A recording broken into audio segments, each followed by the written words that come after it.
সারা দেশের মতো রাজধানী ঢাকাতেও ঝেঁকে বসেছে তীব্র শীত। সেই সঙ্গে হিমেল বাতাস শীতের অনুভূতি আরও বাড়িয়ে দিয়েছে। তার সঙ্গে রয়েছে মাঝারি থেকে ঘন কুয়াশা।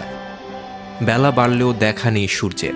এমন অবস্থায় রাজধানীর বিভিন্ন সড়ক ও মহাসড়কে যানবাহন চলাচল করছে হেডলাইট জ্বালিয়ে। ভোর থেকে সকাল পর্যন্ত কুয়াশার ঘনত্ব অনেক বেশি থাকায় দৃশ্যমানতা অনেক কম ছিল। ফলে যানবাহন চলাচল এবং সাধারণ মানুষের দৈনন্দিন কার্যক্রমে কিছুটা ব্যাঘাত ঘটেছে। শীতের তীব্রতার সঙ্গে ঘন কুয়াশা রাজধানীবাসীর জীবনযাত্রাকে প্রভাবিত করেছে। ভোর থেকে সকাল অবধি কুয়াশার ঘনত্ব এতটাই বেশি ছিল যে দিনের আলোতে কিছুটা দূরবর্তী জিনিসও স্পষ্টভাবে দেখা যাচ্ছে না। যদিও বেলা বাড়ার সঙ্গে এমন অবস্থা কিছুটা স্বাভাবিক হয়েছে, তবে ঠান্ডার অনুভূতিও অন্য সময়ের তুলনায় খানিকটা বেশি। হাসান মাহির, নিরপেক্ষ নিউজ ডেস্ক, ঢাকা।